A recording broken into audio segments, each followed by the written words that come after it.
In the last 6 years, the outreach game has changed completely. It's completely different. The tactics that work in 2020 no longer work in 2026. And the pace that things are evolving is frankly ridiculous.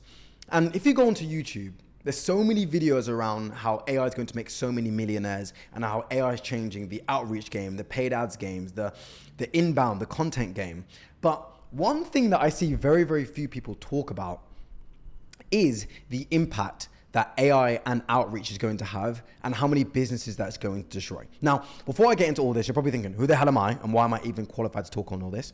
So my name is Dan James and I used to run a content agency that I got around to 30 to 40 grand per month with crazy outreach tactics. And I have a new offer all around creating ridiculous outbound for mid-market B2B enterprise companies. So I want to talk about some of the things that I believe are going to happen and some of the things that I'm already seeing happen in the outreach game. So if you speak to any cold emailer that's worth their salt and you get them to open up and be honest, they'll tell you that it's getting increasingly more difficult to get results with cold email. Now, of course, I'm not going to mention any names because that'd be highly inappropriate, but I've had pretty big people in the space go to me, I'm really not sure the strength and the efficacy of cold email going forward. And the reason being is that the barriers to entry are just dropping. The barriers to entry are just dropping and less people are wanting to actually go through their emails because it's so easy to hit an email list these days. And AI is only making that easier. And I think it's interesting because there's so many companies that heavily rely on traditional outbound to get their customers. Like if their outbound dies, their company would die because that's how they buy people. That's how they're able to acquire customers. But I truly, truly believe that what AI is going to do is that it's going to just continue to flood the market and it's going to become so difficult and it's going to squeeze the entire market down so that it's so impossible to get results. So like the example I like to use is that think about the used car salesman, used car sales industry. What happened is that people couldn't tell the good from the bad and the good from the shit. So there was a market breakdown and now everyone's like, oh, just fuck used car sales. I'm not even going to touch one because you just think it's going to break down immediately. And I think cold email is going to go through something very similar because now people are actively marking everything as spam. People are actively not looking to respond, etc. And there's no way over the course of the next 3, 4, 5 years where things become even more automated and things become even more sophisticated that this is only not going to get worse. Like even if you want the biggest business owners, look at your own inbox. I get hit 4 times a day with shit offers from people that frankly have no business outreaching to me, not to be a prick or anything, but those are just facts. That's the unfortunate world that we live in right now. And with all that being said, I think the way to go about things is to not constantly be thinking about what's next and what the next AI wave is. And if we look at like trends, I saw a trend on OpenClaw. And everyone was like, oh my God, OpenClaw is the next big thing. And then the wave went crazy and everybody lost their mind and started building tools that had no business being built. People built Calendly instead of just using Calendly. And then we move on to the next thing. And I'm not saying that AI doesn't have its place and AI doesn't have its power, because it absolutely does. And I'd be stupid to say different. But what I am saying is that what I think is going to happen is that because there's so many people attacking all the different industries and technologies, it's going to become, and it already is, impossible to keep up. So instead of doing that, and instead of undercutting, okay, who's got the best tool? Who's got this? Who's got that? It's a complete waste of time. It's a zero-sum game, and it's not a game that I personally want to play, and it's not a game that I think will lead to outsized returns. So what do I think and what do I know is best? Because ultimately, let's think about it. With outreach, what we want to do is we want to message someone, have them respond, hop on a call, and then turn them into a client. That's what we want to do.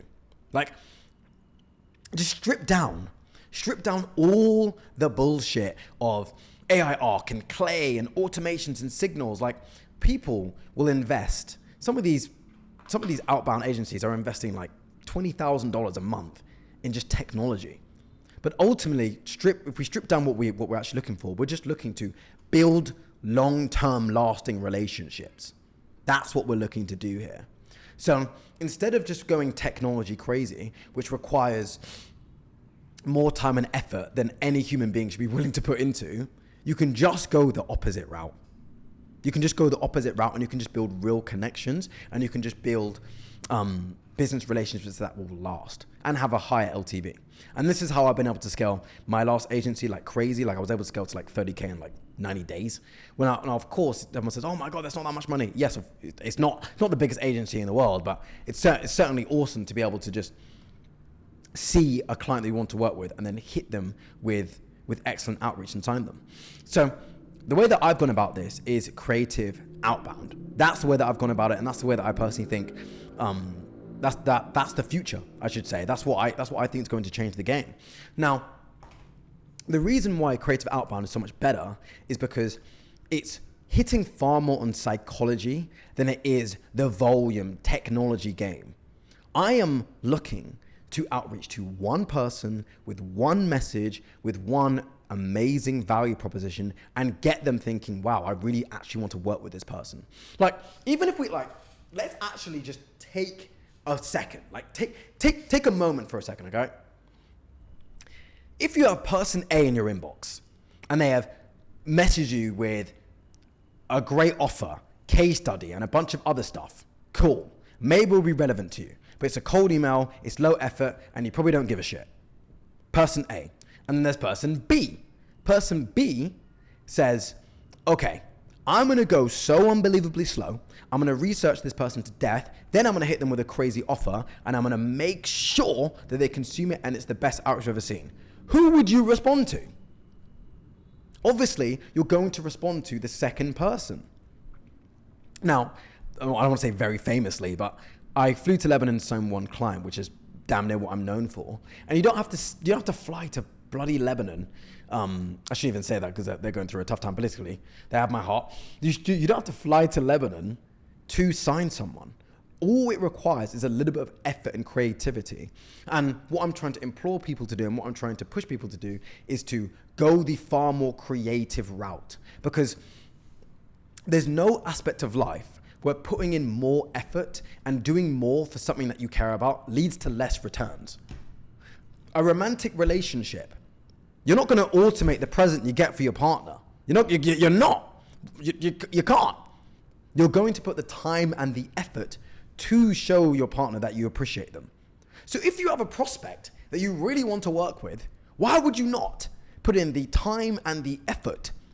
The time and the effort to impress them. It's so worth it. But what everyone's doing instead is they're just thinking about, how can I run this 400 automated sequence and put my feet on the table and then have calls come in? And yes, you can have calls come in. Calls can come in from running these processes, but it's not the way to get the highest LTV clients. And ultimately for me, I want clients that are going to give me the biggest LTV. I want clients that are top of market, because I don't want to have 400 clients on a 3K a month retainer. You say, wow, that's a lot of money. Great. But think about the operational drag that you're going to experience. Instead, it's so much more intelligent to just go one by one, hit them with something incredible. Now, all that being said, what are the ways that you can implement this in your business today? Because ultimately, it's all about you. Cool. So there's a bunch of tactics I've been able to utilize to do this. And if it's the first time that you've done this, and it likely is because everyone's doing mass automated cold email, what you can do instead is start by sending people strategy docs, okay? I have booked so many bloody calls with strategy docs. It's actually a joke. Like, it's a joke. I've booked like 20 calls in a day with strategy docs. And ironically, you can utilize AI to have this entire process automated. So I'll very loosely break down how you can go about this. So at the top of the strategy doc, maybe I'll even get one of the guys to edit a strategy doc. Like, maybe I'll put it here, but whatever. So at the top of the strategy doc, you have your core offer, okay? So the core offer is what you can do to help that person. The example I love to use is if somebody is overweight and you're a personal trainer, you can say, I help mums over the age of 40 lose £30 in 90 days guaranteed. Wicked offer. If I was a mum and I was overweight, I'm buying. Cool. So then you have your core offer, and make sure it's structured properly. Like, just search offer, Alex Hormozzi's offer. Like, don't be silly. Cool. Then you have your Loom, or you have your VSL. And that can work super, super well too. And you in the, not VSL, sorry, but you can have like the Loom explaining, it's VSL style. You have the Loom explaining, all right, cool. This is why I reached out to you. This is why we want to work with you. This is what I can do to help your business. Then you can have analysis and deliverables. So let's say, for example, you are a content agency, okay? Because that's what I used to do. In the strategy doc, you can have a full strategy around their business, how they can have content buckets that will make them more money. You can have a video script that they can utilize today. You could have a lead magnet that they could utilize. You could have email scripts they could utilize. You could put a ton of deliverables, but you have to lead with the deliverables, because the point of this type of strategy is that you are, what do kids call it? Value maxing. Like you are trying to give maximum value. Give as much as humanly possible to them. And then what you can do is you can have the analysis in and around the deliverables. So you have the YouTube script, and then you can have the analysis of why this YouTube script will work well. Rinse and repeat. Now, this is a value-based approach, and you can automate this entirely with with AI, and a bunch of people have done this already. Another tactic that works super well, and I actually utilized this to sign my first ever client, a guy called Nam Win, great guy. And what I did is I created basically VSL outreaches. So I was going crazy. I was doing different locations. It was more akin to a super loom, but essentially you just create a VSL for one person, and then you explain why you want to work with them. You just send it to them. That can work super, super well. And it's so bespoke. It's so about them. It's so different that people are going to go, wow, I have to listen to this person. So the core ideas behind these two outreaches is that it's value-based outreach, okay? And people will scream value-based, but then provide no value. And what real value means is that in the video, if you send a video, or in the deliverables, if you send the deliverables, there has to be something tangible, something real that they can take and they can run with. So if you're doing the VSL style, you literally say in the VSL, in our analysis, we found X, Y, and Z to solve your problem. This will make you more money. And they should be able to go and do that by themselves. And maybe they will go off and do it by themselves. And what you're looking for is if they do go off and do it by themselves, you're looking to have them get a result from it, and then they'll come back to you, or you follow up, and then they're far more likely to become a client. Because whether it relates to outbound or whether it's inbound content, when somebody is able to get a result from something that you told them, they're far more likely to listen. You're hooked. Like, I think about my mentor, Dan Fazio. I got such good results from his free content. I was like, okay, let me actually just buy his paid program. And now your boy's a coach in his program. Full circle. But the point is that you have to give value. A value-based approach is one of the best ways, in my opinion, if you want to get started in the better form of outreach. Not the spamming, offers, etc. Like, I love a good offer, and that's why you have an offer at the top. But you can't, this is not 2020, you can't just hit people with offers. Every single person has read $100 million offers, okay? If you want to stand out, you need to have an offer and lead with value, okay? That's what we want to do. We don't want to work from the lowest level of market sophistication. We want to go for market sophistication level 5, and we want to defeat everybody else because we're coming with such excellent value. Cool. So that's strategy number 1. Strategy number 2, that is personally my baby and something that I've damn near pioneered and that I love doing. And that is, yes, it's value-based, but you're leading with an attention-based approach. So the attention-based approaches that I absolutely love are sending physical goods, doing in-person stunts, and super looms. Now, the reason why I love these approaches is because in the outreach game in 2026, the most difficult thing when it comes to prospecting is getting their attention, okay? Attention is being fought over like crazy. You gotta think about your prospect, okay? Your prospect has social media. They probably have a Twitter, an Instagram, maybe a TikTok. They've got a partner, they've got friends, they've got a business, or maybe they're very, very high up in a business, and they've got 1,000 responsibilities and 4 trillion things they need to do. Okay, so there's competing attention, and people are competing for even just a smidge of their focus for some time. Okay, and I love leading with trying to get their attention, because once I have your attention, then it's far easier to sell them. Okay, and unless you want to be a scammer, every single person has to get attention in order to sell. So with these tactics, what you have to do is number one, you need to make sure that you are leading with something ridiculous. All right. I used to hear this phrase, a turtle in a tree. Okay. If you saw a turtle in a tree, you'd be like, what the fuck? How did that turtle get there? Okay. Or if you saw an exotic animal, you'd be like, what? As silly as it sounds, be an exotic animal with your outreach. So that means do something that they haven't seen before. Send something they haven't seen before. That's why Hormozy always talks about this. That's why sending memes works so well, because it's a pattern interrupt. They're like, what the hell? Why is this person sending me a meme? Because you're making them stop and think, okay? And you can take this to the nth degree, and you can close anyone. So that's the first thing, okay? When you're doing attention-based prospecting, number one, do something remarkable. Then what you can do is you weave your value propositions into the outreach itself. So let's say, for example, we sent a physical good, okay? Really basic example.